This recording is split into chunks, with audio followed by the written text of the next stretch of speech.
In recent years, India has become a hotbed for startups, with many unicorns achieving success and becoming a force to be reckoned with.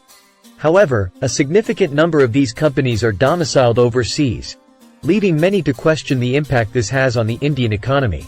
One such company is Razorpay, a Bengaluru-based digital payments unicorn that has been operating from the US. However, recent reports suggest that the company is planning to move its parent entity back to India. Razorpay has already begun the process of reverse flipping, a move that has been prompted by the 2022-23 Economic Survey's recommendation to facilitate reverse flipping. The company's management and board are said to be keen on the move, despite the process being capital-intensive. For context, PhonePe had to pay close to $1 billion in taxes to the Indian government before moving its domicile to India.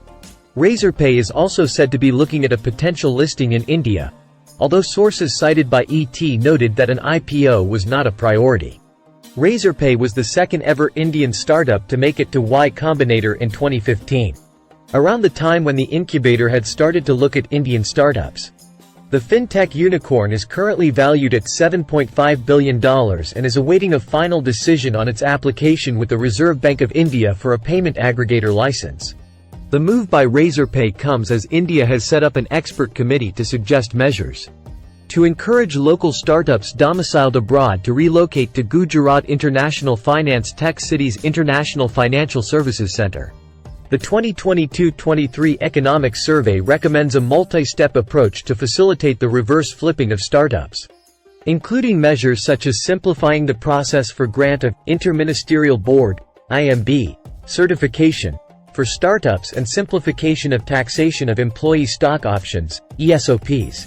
With Razorpay and PhonePe moving back to India, it would be interesting to see how other startups domiciled abroad perceive moving to India.